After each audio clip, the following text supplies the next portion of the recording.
Hey everyone, আপোনালোক সকলোকে মোৰ অন্য ভিডিঅ'ৰ মাজলৈ স্বাগতম জনাইছো। আজি এটা তুলনি বিয়াত মেকআপ কৰিবৰ বাবে আহিছো আৰু তুলনি বিয়াখন ঘৰৰ ওচৰতে আছে। গতিকে আহি পাই গলোহি আৰু মই আহি অকনমান বহি ললো যেহেতু কইনা আহা নাছিল। তাৰ পিছত এয়া কইনা আহিলে আৰু অকনমানি কইনা লিটল ব্ৰাইড। গতিকে মই মেকআপটো এয়া ষ্টাৰ্ট কৰি দিছো। আই মেকআপটো প্ৰথমতে কৰি ললো আৰু কৈছিলে যে সেকেন্ড যোনজো কাপোৰ পিন্ধিব সেইজো পিংক কালাৰ হয়। গতিকে সেইজোৰ মতে আই মেকআপটো কৰিব ক'লে।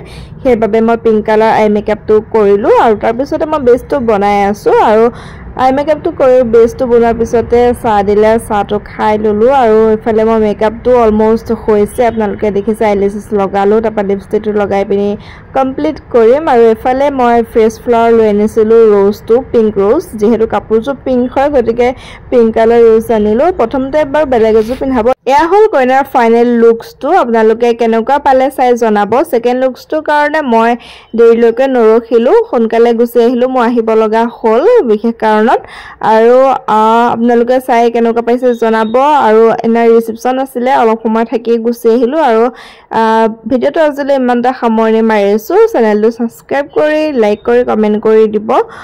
আজিলৈ মানে বাই বাই টেক কেয়াৰ।